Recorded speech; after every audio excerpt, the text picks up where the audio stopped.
Well, good morning, everyone, and welcome to another installment of CBM's presentation of the CARES Act. This is going to be a good one today because we have good news. Yesterday, the Senate passed some new legislation, so we'll be getting into that, but it's going to help us today understand a little bit more about some of the questions that we had. So we'll get into that. We've updated the slides a little bit this morning for some of the new regulations. So today's presentation will focus primarily on the forgiveness application and any specific concerns that people have had related to the forgiveness. Let me go through, make sure these slides are moving. There we go.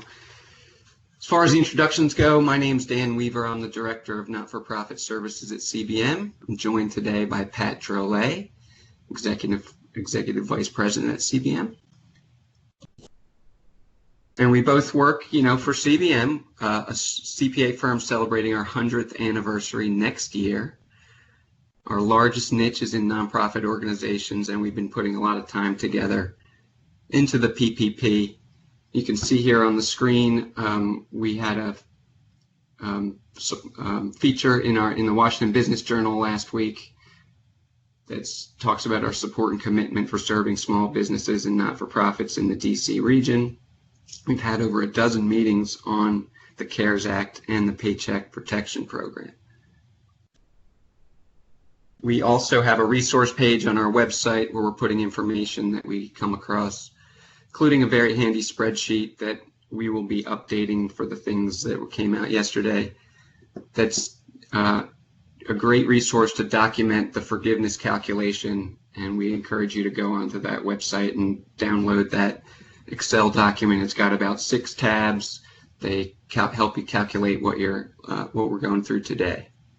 So our goal today is that you'll walk away from this presentation with a clearer picture of the forgiveness piece of the Paycheck Protection Program, and I wanted to thank you all for being here. Just a few things to talk about before we get started. We're going to have everyone muted. We're going to have a lot of attendees on here, and we want to make sure there aren't any distractions to the presentation. If you already sent in questions, you don't have to re-ask them. We read over 50 questions that people submitted. We've included them all in our presentation.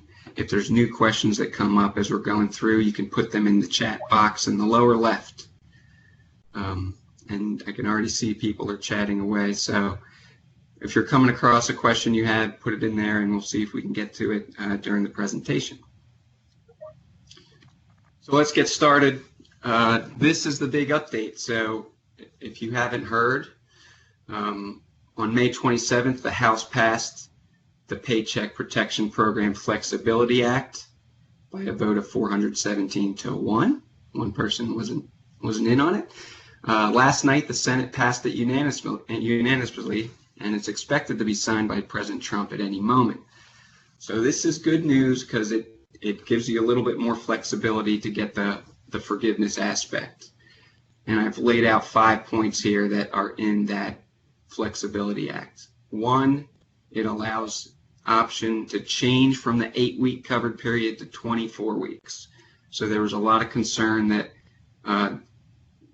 businesses or organizations wouldn't be able to get the coverage because they're not going to be able to get up to the covered period between the 8-week period. So hiring people, there were people that weren't coming back to work, and they were worried that they wouldn't be able to hire people because they could get more money through unemployment than hiring back. So that's one of the reasons they've extended this to 24 weeks. So that's very good news for a lot of these calculations and the questions we've been receiving over the last few days. Number 2, changes the 75%, 25% payroll ratio to 60-40, so it allows for more non-payroll costs to be included in the calculation.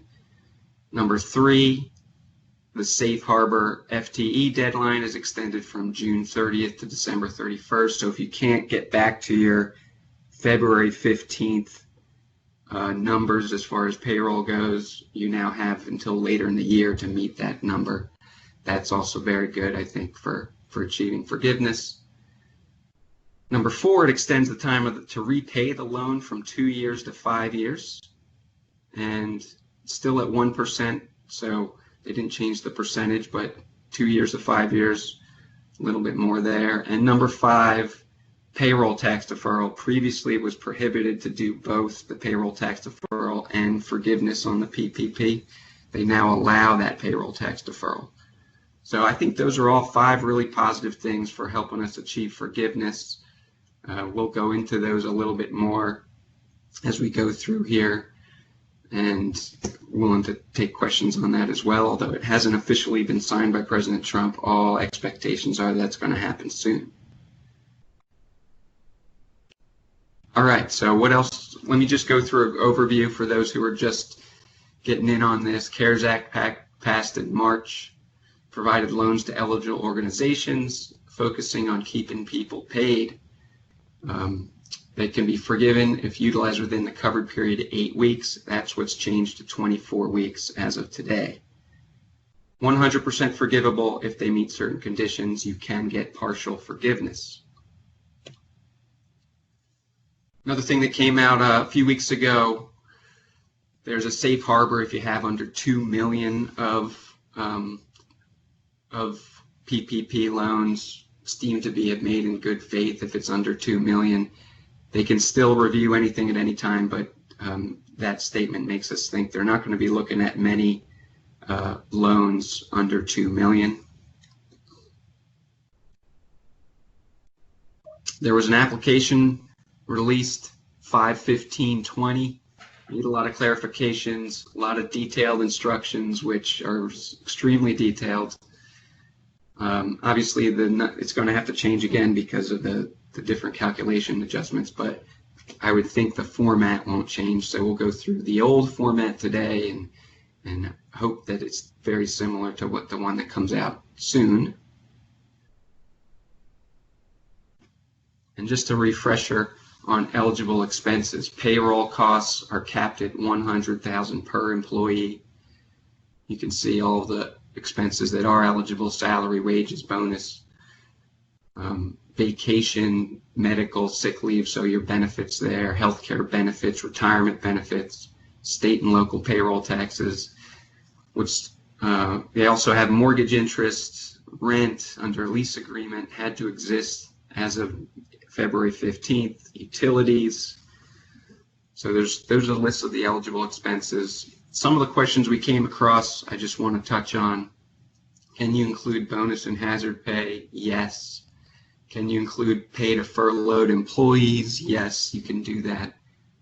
Retirement payments, we've had a lot of questions about that. We're going to go into that in a little bit more detail, but essentially, if you're making retirement payments during this covered period, it's going to be eligible.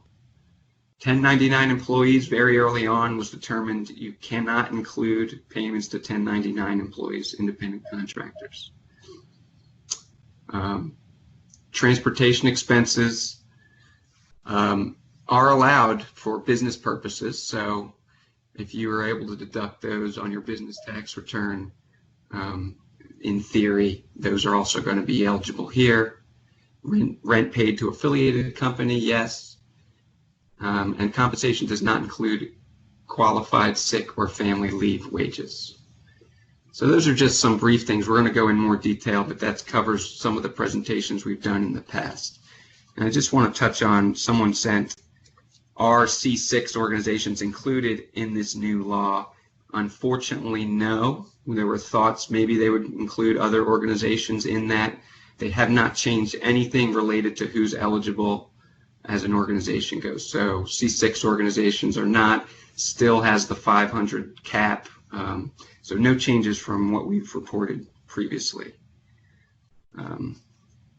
So with that, I'm going to turn it over to Pat. Thanks, Dan. Hi, everybody.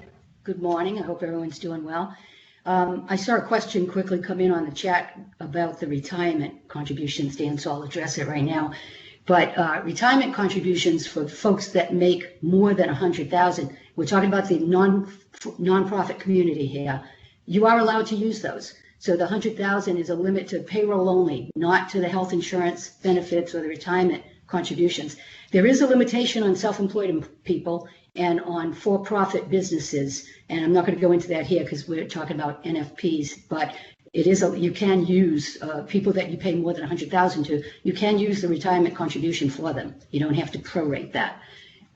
So it's just the payroll amount that you're prorating.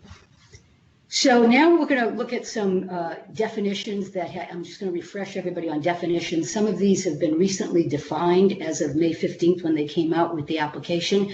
And so everybody was asking, what is a full-time equivalent? And this part I don't think is going to change. I think what's going to change is the 8-week to 24-week and those things. But I doubt they'll change this. But an average full-time equivalent is somebody who makes 40 hours per week. That has been defined.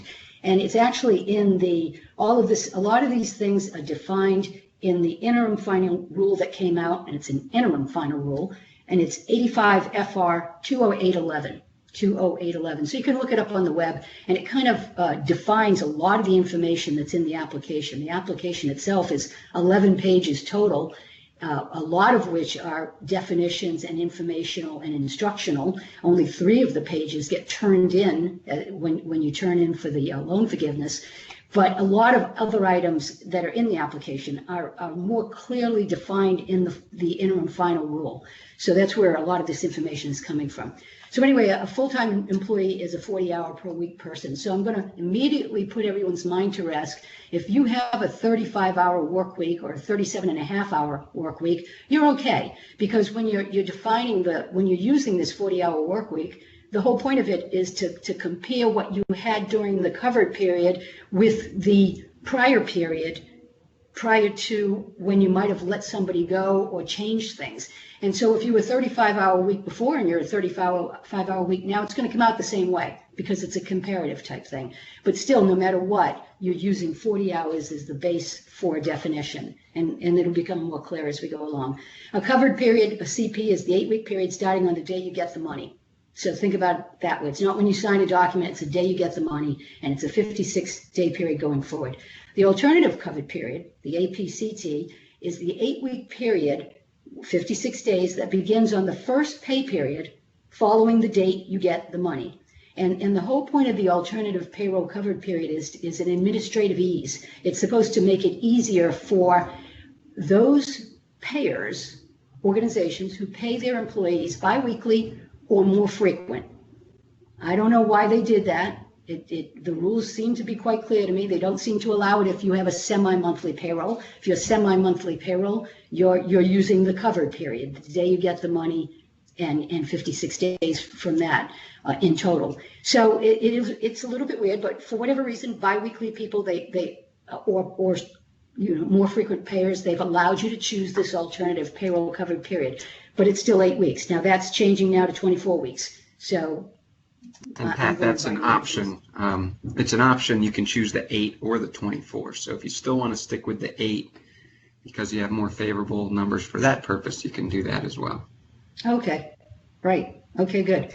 So you must use this. If you end up with the alternative payroll covered period, you have to use it for all payroll calculations. You're not going to use it for the non-payroll calculations. So it's just something to keep in mind. And this is clear when you go through the application. So go ahead to the next slide, Dan, please. Okay, so at a high level, you're spending the loan proceeds only on eligible expenses. Non-payroll costs must be paid or incurred during the covered period. And so this one is quite clear, the or. And so a lot of questions that came in are for your utility bills and your rent expenses. What if you pay your bill 2 days after your covered period began and you're paying for the prior month? Well, that's allowed. And so technically for utilities and rent, you can clearly, according to the rules, end up with more than 8 weeks or 24 weeks now of expenses during that period. You could end up with three months of rent. If you paid your rent in the time period allowed, you can end up with more. Now they're changing the covered period and increasing it, so we'll see what happens with all of this and how they play that out in the instructions. Payroll costs were a little bit more confusing. This might become a total moot point since they're extending the period to 24 months, but there's not a lot of clarity in the instructions right now about how to deal with payroll periods that are spanning a part of the covered period at the beginning and at the end. So your covered period is in the middle of a pay period that you pay during the covered period, but some of it was earned prior to that. On the front end, the SBA has been silent about that. They have not discussed or used the words prorate. On the back end, they were clear that you're allowed to prorate and account for the amount up through the covered period, even if you pay it on the next following payroll period, as long as you pay it, I should say, on the next following payroll period. I'm hoping they clarify this because right now it is confusing. Maybe it won't make a difference when it's extended to 24 weeks. Maybe it still will, though, and depending on how bad your situation is in your organization. So I do think they need to clarify it, and I was expecting that they would come out with something even before the change last night, because this is an SBA rule. They're the ones that are putting in the rules and the instructions in place. So I think they have to come up with some clarity there. So number 4, the key is to spend at least 75%, which is now changed to 60% of loan proceeds on payroll cost. So it was called the 75% rule. Now it's going to be called, I guess, the 60% rule. And so the example that we had here is that the borrower takes a $100,000 PPP loan and they only spend $50,000 on payroll cost. You have to divide that out. And even in the new rule, you have to divide the the 50,000 in payroll cost by 60%. It's a very easy calculation. 50,000 divided by 0.60, it gives you 83,333. That's the maximum you can get forgiven on that loan. And so you still could be in a situation where the whole thing is not forgiven, depending on how deep your cuts went for your employees. I think the hope, and I think Dan agrees with this, is that the hope by the government is that this will be forgiven money. I don't think the government wants it back. They want people to be working. They want them to be paid. And that's why they're extending these rules and making it easier so that you can spend it. So potential reductions to forgiveness. I have no idea if this is going to change any more than what we see here, where instead of being 75%, it's 60%, and with the fact that they're changing the end date to December 31 instead of June 30. So if you restore people by December 31, you don't get the haircut, so to speak. So I don't know if they're going to change the instructions. I don't know if they're going to change the way it's done, or if it's just going to be these dates and percentages that are going to change. But there are 2 potential reductions to forgiveness. And what has been clarified in the rules and the instructions that came out on May 15th is where they fall into place, where these things come in. And the salary and hourly wage reduction is first. So the FTE is the last reduction. And it's the more severe one because it's a percentage that you come up with. And based on the number of reductions you have in full-time equivalents, and let's say you had none, you have no reductions in full-time equivalents, then there will be no reduction. And your quotient for full-time employees will be 1. And so there will be no reduction. But it is applied to the total amount of payroll cost and non-payroll cost at the end. Whereas the wage and salary reduction amount is by person, and it's applied right from it's a deduction in dollars, and you'll see it as we go through the calculation. So the bottom line is, if you don't reduce your folks more than 40% under the new rule in salary and wages, and you do this on a person-by-person basis, on a comparative look back to January 1 through March 31. If you don't reduce people more than that, you won't have a reduction. But if you do, you're actually calculating it one by one, and it gets added up, and that's your reduction. And you'll see that as we move along in an example on the next slides. But there are safe harbors and exceptions to all of these, and we'll try to hit those as well. Okay, so the application itself, we're not going to go through a calculation here. It takes a long time to do it, and now the rules are all going to change, so it really doesn't make sense to go through the calculation. But we'll take a look at what the application looks like, and we'll talk about what's going to be on it. And if you remember what I said, the application itself is 11 pages, and that includes instructions. 3 pages get turned in. 2 of them have numbers on them. And one of them is a certification page where you just sign and, sign your life away. You basically say, yes, you agree with all these numbers, at the threat of penalties and imprisonment. But basically it's a certification page. The main page of the application is pretty straightforward and short. It has the top section, which asks for this information that you see in front of you. Basically, easy stuff. Loan number for the SBA, the PPP loan number, which is probably, the lender number is different than the SBA number, the loan amount, the actual dollars you received, the loan disbursement date, the date you got the money. And then they ask for two questions that really don't fall in to the application necessarily, but they're asking for them. So you put the numbers down, and they're asking for the actual number of employees at the time of the loan application. And so you look to your payroll period during the day you gave the application in, the payroll period that covered that date. How many employees did you have? Put the number in the box. Employees at the time of forgiveness. So they want to know that. So who knows now when you're going to be applying for forgiveness? You might be applying early if you've met all of these rules and the bank that you're working with is taking applications. So whatever that pay period is when you apply for forgiveness, take a look and see the number of employees and write that down. You might be applying for forgiveness next year if you're waiting to December 31 to bring all your numbers back up to play. So, this is, we'll see what happens in the new instructions that come out. The other item they asked for at the top of the application is the EIDL amount, the advance amount you got for that. A lot of people got $10,000 up front for that, and that will be deducted from the forgiveness amount. You don't do that math, the SBA will do it, but they ask you for the amount. And then they ask for two other things. They want to know your payroll schedule. Do you pay biweekly, weekly, semi-monthly, or monthly, or other? And you check the box. And then they ask for you to list in the covered period. So you put the day you got the money, and it's a 56-day period, so you count 55 days after that, and you put those dates in there. And then they ask you for the covered period date, if applicable, if you're using it. So now if you go to the next screen, Dan, this is the actual application. This is it. That what we just went through, that's the first part before you get to these 11 lines that you see. So you're just filling all that in right there, all the numbers, and you're checking, boxes where it's applicable. And then this is the total application, and this applies to both nonprofits and for-profits. So everybody's filling out the same thing. There's 11 lines here. The first section are the payroll cost. And actually, I can't see it that well. Yeah, I'm sorry. It's a payroll cost, which includes the retirement and health. It's going to be summarized on another schedule that you will be also including in the application. And then the next line is the mortgage interest. You might not have that if you don't have business mortgage interest payments. Next line is rent and lease payments, and then the utility payments. And I know there was a question, I'll answer it right now. I got a question from somebody, does oil count? If you heat your building with oil, does that count as a utility? Because it's not mentioned specifically. It mentions electricity and gas, but it doesn't mention oil. I would say yes. I mean, it uses the word utility, so any utility would be included here. So you put on all those amounts, and then starts the reductions. And that next section goes to, and I'm just going to look at a bigger screen so I can see this a little bit better.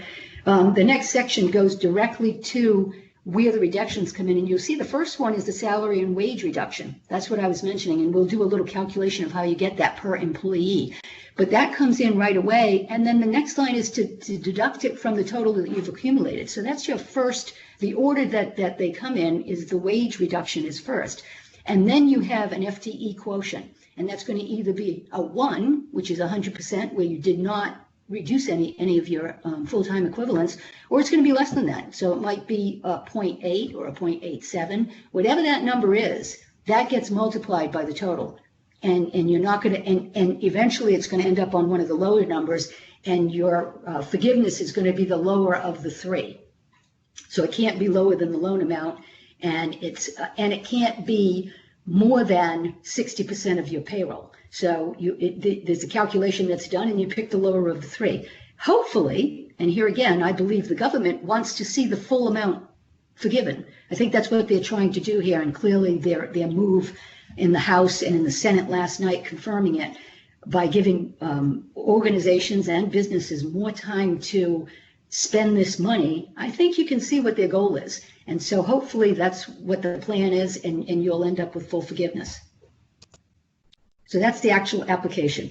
This is the PPP Schedule A. And so this is for people who have not looked at that 11-page application. If you haven't looked at it and you're going to be going through these calculations, you might want to go on the web and pull it down. It's Form 3508, SBA Form 3508. Just go on the web and pull it down. You can go to the SBA site. You can get it from the Treasury site and have it in front of you. Even though it's going to change, it's not a bad idea to read through it so that you have an idea of what's going on.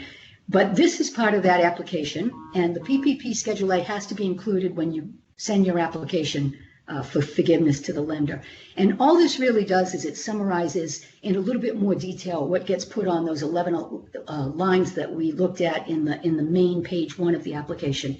And it breaks it out for those paid under 100,000 and those paid 100,000 or more. So you have different calculations that are done for those. And the reason they do that is because you're not applying the 75% wage reduction calculation to anybody who's making 100,000 or more. You can ignore them. You're only doing it for the people that made under 100,000. And I think they look back to 2019 for that. So you go back to 2019, you see during the year who made under 100,000, and you do that calculation for those employees. And so you'll see that become a little bit clearer later on. And then all of this stuff gets totaled up, including the amount for health insurance and retirement. All of that gets included. I think I also saw a question earlier about the state and local taxes. That's going to be the date you pay them. You don't have to pay that during the period. So if you're filing an unemployment compensation report, when you pay it, it's allowed as long as it's paid on the next regularly scheduled date. It's the same thing with health insurance. If you pay it on the next regularly scheduled date, you're allowed to use it. I think they're going to take the same approach with the retirement plan. And so now that they're extending this through December, I suspect that you'll be able to take it without worrying about it because it'll be paid on the next regularly scheduled pay period. We had been telling people to pay the retirement as much as you can estimate it and pay it during the 24-week period. And a lot of folks said our retirement plan doesn't allow us to do that. Well, then by all means follow the rules of your plan and put the money in, because I don't think it'll be disallowed if it goes to the benefit of your employees. So we go to the next slide here. And still, this is slide 2 of that page. It's really a one-page document that you'll be submitting. And at the top here, it includes the self-employed people. So this is not applicable to nonprofits, but there is only one application for everybody, businesses and nonprofits. So you'd skip that line and wouldn't have to worry about it for the self-employed people. And then you see you're totaling up your total payroll cost, line 10. That number goes on line 1 of the application form. And then you do the work on the full-time equivalent calculations, which we'll get into in our other slides. But basically, this is the schedule that summarizes everything that goes on the main sheet. Now, in the application, there's a worksheet, and it looks like this. You do not need to turn this in with the application. They gave it to you as an example and a sample of how to calculate for those that make less than 100,000, what the hourly and salary wage reduction is per person. So that's why they gave you this. You're going to turn it in at some point, but it doesn't have to be this form, and it's not part of the application itself. It's going to be part of the support for the application. Now, I believe there's a lot of payroll companies out there that might be producing this for their clients, that you can use it to come up with these calculations. Whether or not they're doing the calculation for you, or you're doing it yourself, you can probably get the report from them so you don't have to start from scratch. But it'll look like this. And you can see that in box 3, you're going to calculate for each person what their reduction is, and you're going to add it up and put it in box 3, and it's going to go on page 1 of the application. And we have an example of how this works in one of our later slides. Okay, so we talked about FTE. What is it? And I mentioned that it's been defined finally. It's a 40-hour-a-week person, and it's rounded to the nearest tenth. So if you have a part-time employee who works 28 hours a week, I think it comes out to 0.7 for that person. So you round it up to the nearest tenth. If you have a part-time employee working 20 hours a week, that would be 0.5, and so on and so forth. And so you have to do the math. Maximum value for any employee is 1. This probably won't change, although who knows? what they're going to come out with. But right now, this is the way it is. And so if you have somebody who works 40 hours or 45 hours a week, it's still 1. If you have somebody who works under 40 hours, you have to do the math. So that's what an FTE is. Now, we'll show you there's an alternative method for doing the math. And on the next slide, you'll see that you can choose a different way. You don't have to, if you want to use the alternative calculation, which is supposedly the easier way to do it, you can give a 1 to anyone who works 40 hours a week or more than 40, and you can give a 0.5 to anyone who does not reach 40 hours. That's it. And that would be your math. So for every employee you have that's under 40 hours, they get a 0.5. If they work 38 hours, there would be a 0.5.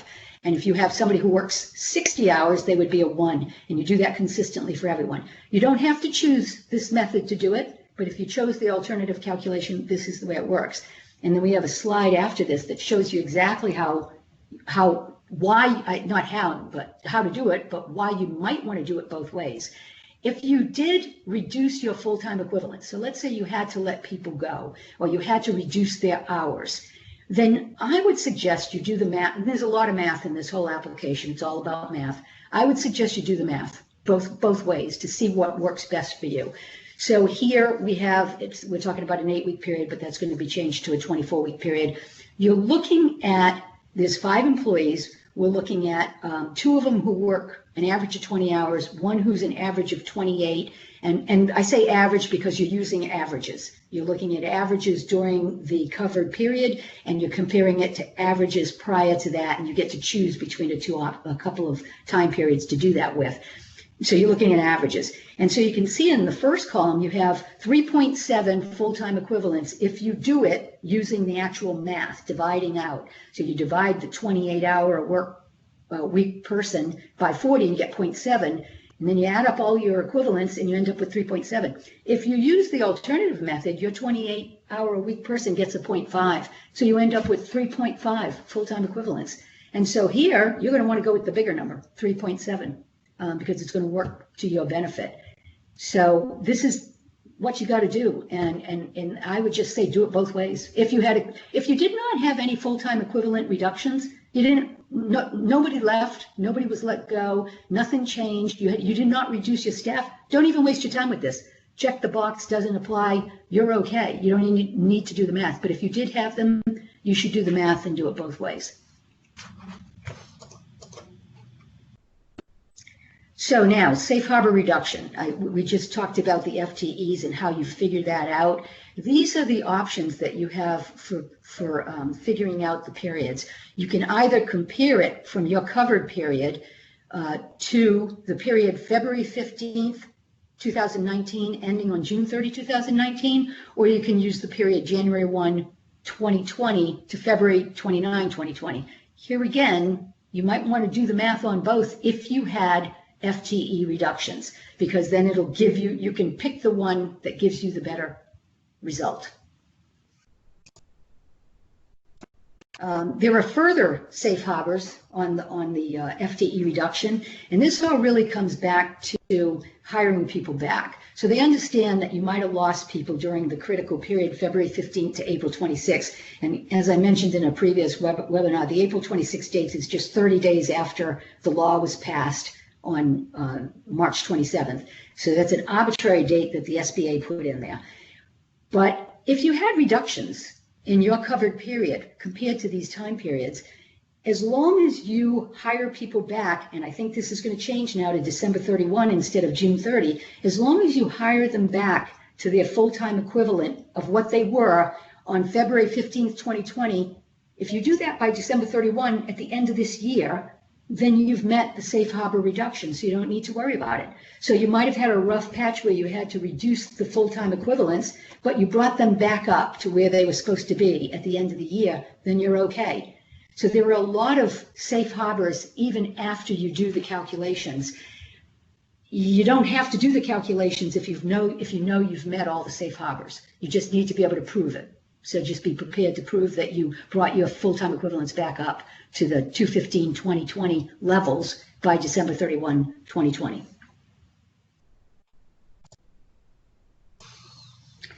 So here are some other there's a lot of safe harbors here. This just goes back to what we were talking about earlier.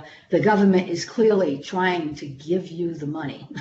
So by all means, take a look at all of these. But if you lost some people and through a good, people left or you had to reduce your staff and after you did that, you got your PPP loan, you made a good faith offer to rehire those people during your covered period.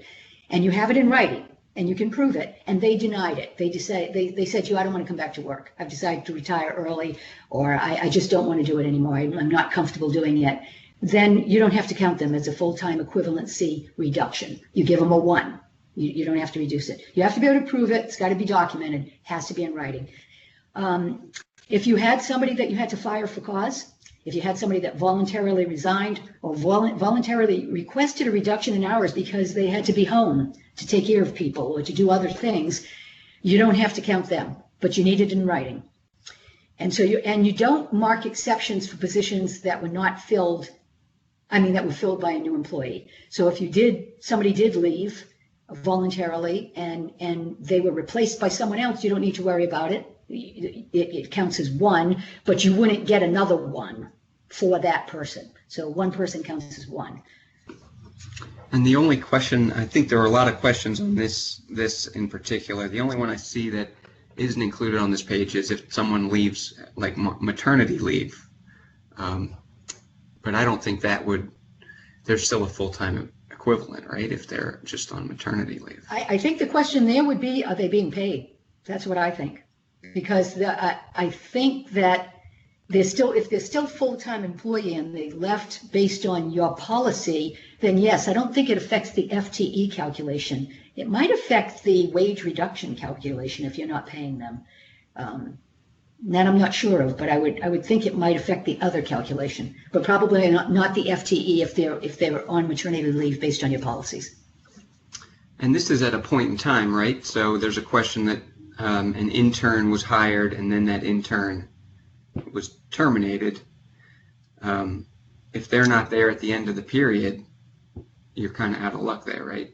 Yeah, I think this comes down to full-time equivalence. And so if you had an intern working for you and they're not there anymore during your covered period, and they were there based on the time period you chose to compare your covered period to, and we gave you some examples that you have some choices there, I think you might be out of luck, because it really is a comparison of people that were numbers of people that you had during the covered period and people that you had prior to that. Yeah. All right. Okay, so safe harbor, now we're talking about the salary reduction now, so we've left the FTE reduction. Those are 2 things, keep that in mind. So this is the wage reduction hour, and it only applies to employees who did not receive annualized pay of more than $100,000 during 2019. So there's so many dates involved here, and it really just forces you to sit down and look at the application and follow those. Oh, I will say this because I think it's kind of funny, just for a little humor here. The application itself says right on it that it should take 180 minutes to complete from start to finish, including producing all of the support that you have to turn in. I mean, that's an absolute joke. So if you see that and it takes you 3 days to fill this out, don't feel bad about yourself. That's all I'm going to say. So you only do this calculation for those making $100,000 or less during 2019, and you're doing it based on what they're getting now. Reductions required if the 24-week period that you're looking at, if their reduction is greater than now it's 40%, I guess, right, Dan? It was 25%, but if it's greater than 40%, then you have to do this calculation. And you're doing it based on the look-back period from January 1, 2020 to March 31, 2020. So you're looking at what you paid people in the first quarter of this year, and you're coming up with their average wages then, and then you're looking at what you paid them during the covered period, which is now extended to 24 weeks, and you're only caring about the people that you reduced by more than, by 40% or more, and then you have to do that calculation. So if you have none of those scenarios, don't do the calculation. Yeah, I just want to point out, somebody on here said that the AICPA is saying that there's no partial forgiveness anymore. It's going to be either all or nothing. I have not heard that. I have not heard that. I did not read the actual act. I read what was in the Journal of Accountancy and other few websites, but that's obviously something to pay attention to. Are they saying that because of the Senate passing this? Is this in the new? Yeah. So since they reported that it's now 60%, you either hit 60% or you don't. Oh. But we'll have to obviously look into that. Okay, yeah, that I haven't delved into. I just assumed the 60% replaced the 75%, but I'm sure that, who knows, it'll probably be a month from now, they'll come out with a whole new set of applications and instead of 11 pages, it might be 30, who knows. And Tom Hudson's saying it's a cliff now if you don't hit 60%, so So meaning if you don't hit 60%, you get nothing for that? Yeah, I guess so. Okay. Is that by person by person? Because this is a person-by-person calculation for the wage reduction. Yeah, I think it would probably have to be total in that aspect, right? But yeah, okay. Well, that's something that we'll have to be looking into and come to I think they just passed this last night at 7 o'clock, so, yeah. Keep your eyes open and read the paper, and you'll probably see something that we haven't said today. But the good news is it should be much easier to hit the 60% with a 24-week period. Yeah. So. Okay, so what's on our next slide? I can't remember. Okay, so here is the example, and maybe this won't apply anymore. Maybe it would, because if you're above 60%, you still have the reductions. But this is an example of how you calculate what your reduction would be per employee, and with the 60%. And so I don't even know if we should go through this if it might not apply. But the bottom line is it's math. And in the if you were paying somebody at least 60%, then you multiply that. You'd come up with what the 60% is, and if you reduce them below that, you do the math to determine what the reduction is per employee. But this might not even apply. Well, yeah, I think you might be onto it. If it's over, if you don't hit 60, you don't get the forgiveness. If it's over 60, you could get partial. I'm trying to read into what people are saying here, but bottom line, we got to pay attention to it. But yeah. So anyway, if you do the math, the idea here is that if you're paying somebody $52,000 for the covered period, and they were previously in the first quarter of the year making $80,000, then clearly they took a haircut, and so you divide what you're paying them during the covered period by what they were making before, and here it shows it at 65%, and so here you'd be okay because now you got that 60% rule. But under the old rules, it was 75%, so it wouldn't have been okay. So you did have a haircut, but you have to keep in mind that it's not the whole amount. So in that case, you only look at the amounts, you're only dealing with amounts up to 75%. So you're not really going by the 80,000, the full amount you were paying before. You reduce it down to 60 in this case, and further if it were 60%. And then you come up with the differential, and it's $8,000. And then you further take the $8,000, divide it by 52, and multiply it by 8, which now will be multiplied by 24, to come up with whatever the reduction would be. So it's a relatively small amount. It's $1,000 that you get reduced on this particular person that you were paying a lot less to. So my point is you have to do the math on each one, but the math is now going to be quite different.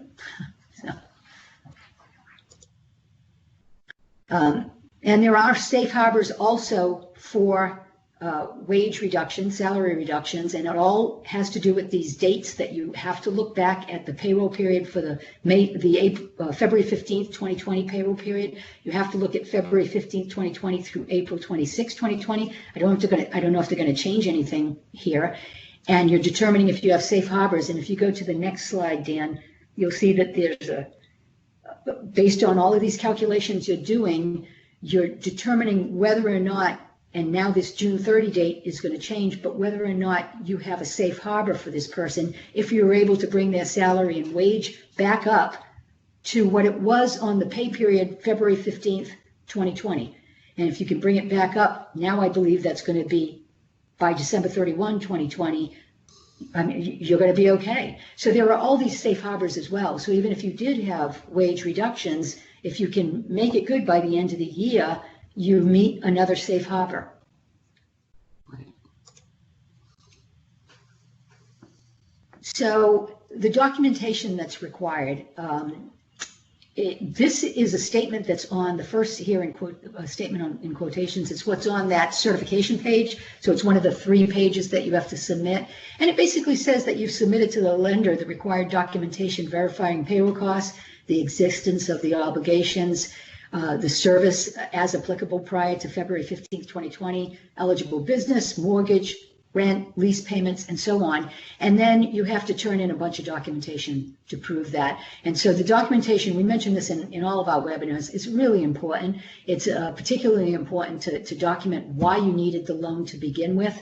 And if you took a loan out of more than $2 million, for sure you want it, $2 million or above, for sure you want to document that. But I would document even if it's under that amount, because the SBA can, at their discretion, look at any size loan to determine if you have the right documentation. So I would just document everything.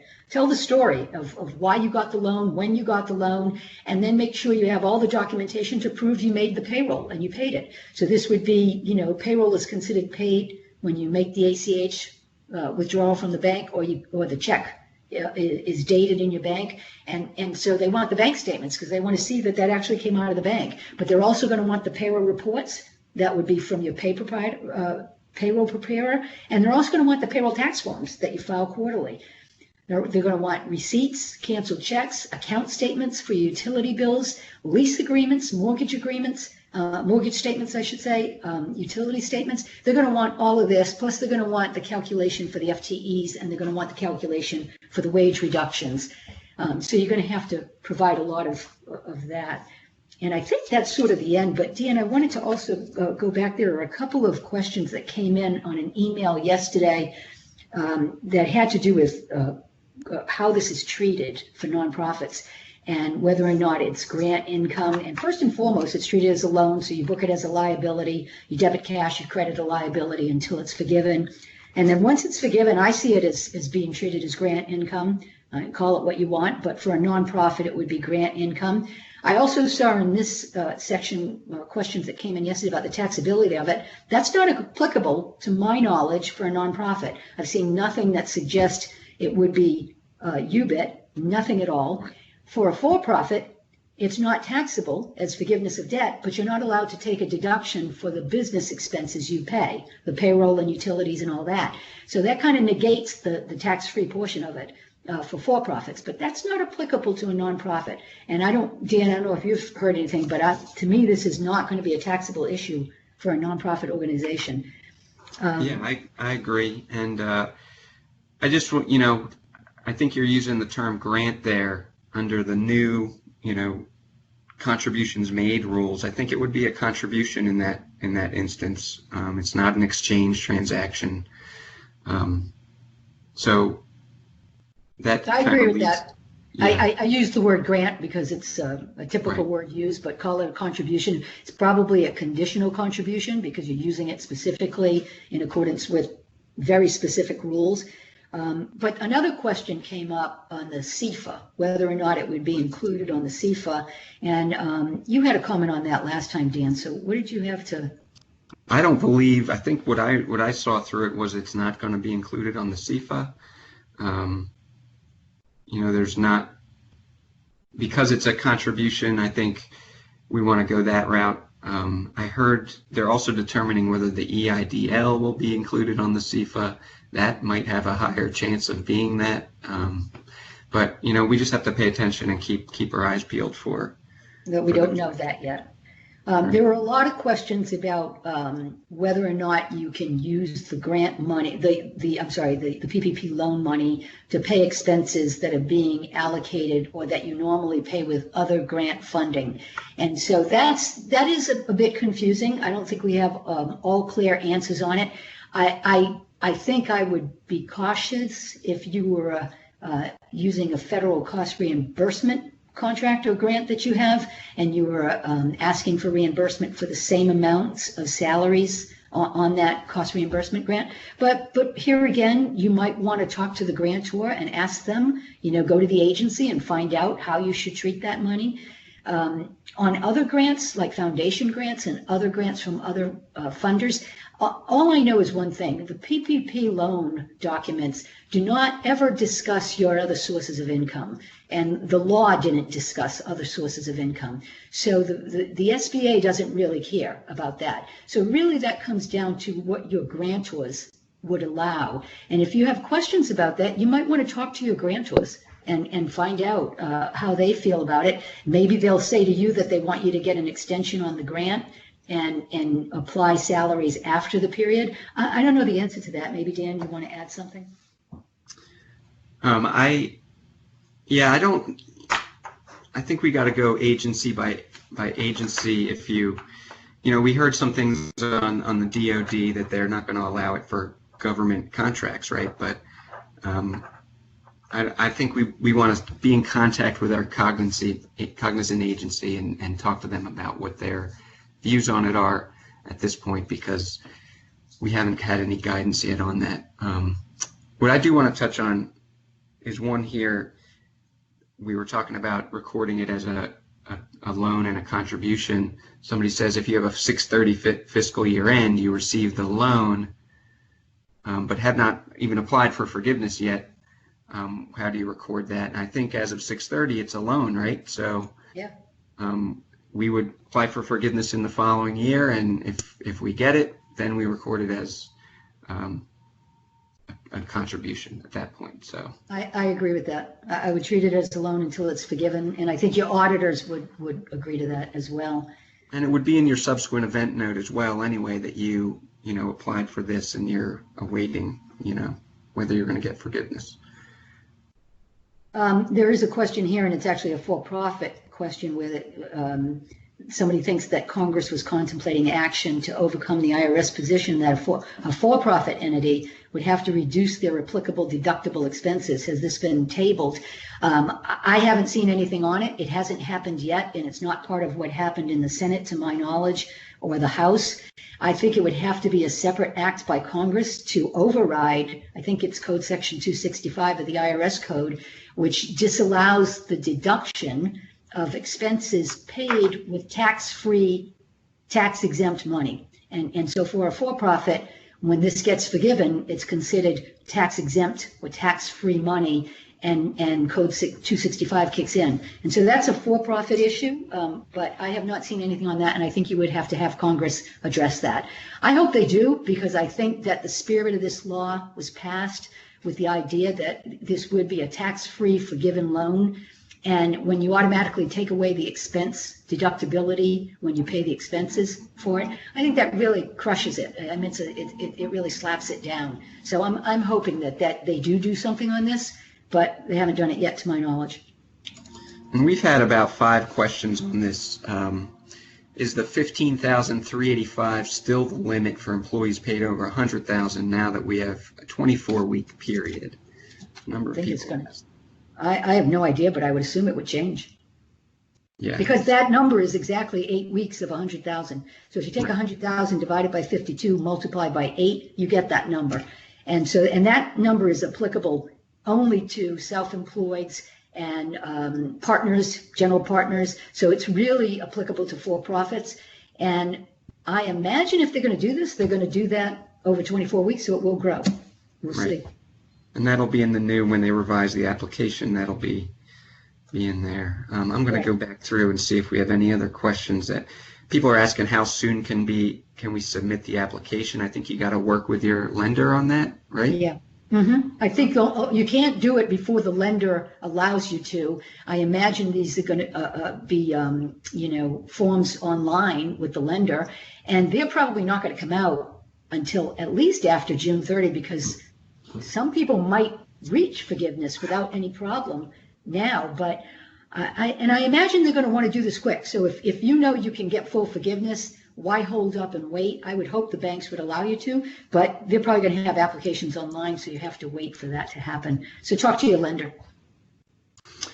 Yeah, we had one question that it's specific to this person, but it's a good concept to think about. If your first quarter pay included a payment of their 2019 bonus, it'll make the 8-week payroll appear smaller, even though the base hasn't changed. Is there anything we can do about this? I think you have to go by the dates they give you on the look back periods. And that's what I think. So I think you have to follow the instructions to the T and use all the opportunities you can for safe harbors. And if they give you choices on the look back periods to choose from, do the ones that might work the best. But I think you got to go by the application and follow the dates. That's what I think. Right.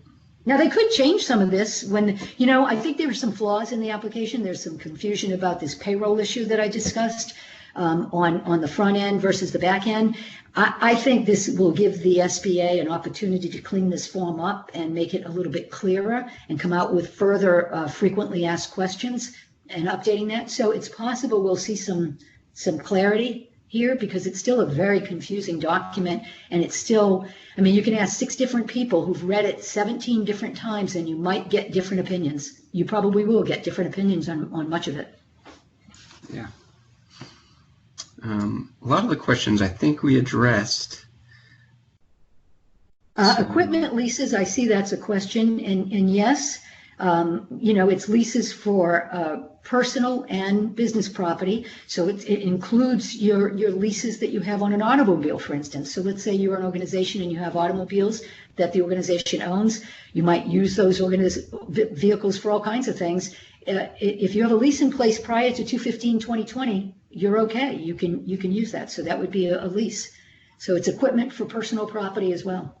And someone asked about cell phones. Cell phone payments. Yeah, and I think here again, I think you have to have a policy in place at 2/15/2020. I got the question that because people are working from home, you automatically started paying their utility bills or paying their cell phone bills. Right. I would be a little careful if that policy wasn't in place as of 2/15/2020, that's the date, then you may not be able to. But here again, some of this might be more clarified when they come out with the revised, better than ever application. But they were pretty clear about the non-payroll costs having to be in effect at 2/15, so that would make sense. Right. All right. Anything else? Any other? Transportation utility, does this cover gas on a company-owned cars? Yes, I would say so. If it was in place before 2/15, and if that is a business expense that you would theoretically have, yes. And then there's a question here, must we reduce cash compensation by employees' FICA and employees' income tax withheld? I think here we're getting confused with what the compensation is. Remember, we're talking about gross compensation. And so when you're looking at cash compensation paid to your employees, you're looking at the gross pay. So if you pay somebody $80,000 a year, that's the number you're going to use, even though you might reduce that by the required FICA withholding and federal income tax withholding and state withholding. You don't care about those things. You're looking at gross compensation, which includes vacation, furloughed employees, commissions. It includes all of that. Overtime, you're looking at gross compensation.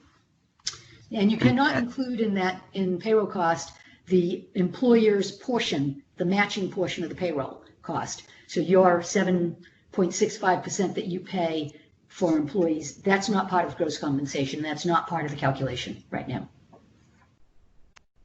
And Pat, we didn't really touch on this, but entities that are C3 and C6, they have both entities. One person said our foundation received the PPP loan, but the foundation employees are technically employees of a C6. What do I need to do to clarify that on the forgiveness application? The documentation. First of all, you got the loan, which is great, because a lot of C6, C3 combinations were struggling with that because they had to convince the bank that they were C3 and they were sharing payroll with another pay master. And so you got the money, so now you just need to document the payroll. Now, don't put in a request for the full amount of the payroll that the C6 pays if it covers employees of the C6 and the C3. You're only going to put in a request for the reimbursement or for the forgiveness for the amount related to the C3. So it all comes down to documentation. You want to allocate those expenses just like you always do, and you want to prove to the bank that the share of the payroll that you're asking for forgiveness relates to the C3. There's proof that relates to that as well. I mean, you file 990s, you have audited financial statements. These allocations are made on a regular basis and they're verifiable. So you're going to probably want to provide that information to prove that to the bank. And there's a question on maintenance on company cars. So all this company car stuff goes to the business expense rules for vehicles, right? So yeah, I hadn't thought about the maintenance part,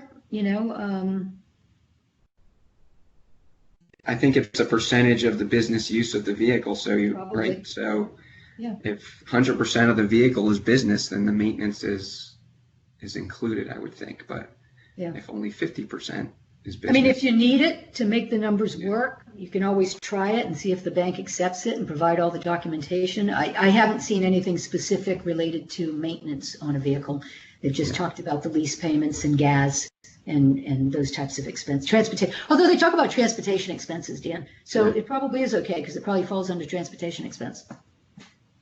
Just remember, the government wants to forgive the loan. So go out of your way to calculate and summarize and track and have support for all of the expenses that you're going to put on the forgiveness application. And we got a pension payment question. So pension payment, I assume, is referring to a defined benefit pension plan. If the cash is paid during the period, I would think it's included. It would be. Yeah. And there's a question on, somebody said our 401k payment isn't till, they don't pay that until 9 or 10 months after year end. Well, that's done for tax purposes in order to deduct it, right? So you can still pay it early if it's not in your period, I would think. If you can't, for whatever reason, because your plan document doesn't allow for it, which is highly unusual, I think, but if that does happen, I imagine that you could document that the employee earned it and that you paid it on the earliest time you could following the covered period. Now, if they're allowing you to do things through December, it might be that they'll allow, payments after that point, that are done. But I would go with Dan on this. As much as you can, pay that retirement contribution, the matching, the 401k part, the 3% safe harbor, the defined benefit, the defined contribution, whatever it is. I would recommend, as much as you can, pay it during the covered period, and then you'll be sure that there'll be no question you can get the deduction forgiven. Right. I mean, the loan forgiven. Okay, it's after 12 here. I think we got one slide left. And this is, we want to thank everyone today. I think we all learned a lot here. And we've got a couple more events coming up. As I said earlier, we've had about 12 of these things already. We've got 3 more in the next week, one for small businesses, one for automobile dealerships, and then an investment update on financial planning ideas in these turbulent markets. So that's what we're going to end on. Just want to thank everyone for coming on this call and adding the questions and clarification on a few things. We obviously have more we got to wait for as the president signs this and we see more details in the coming days. So stay tuned to CBM and what we have coming out. Okay, thank you, everybody. Thanks for attending and stay safe. All right. Thank you all. Bye-bye. Bye-bye.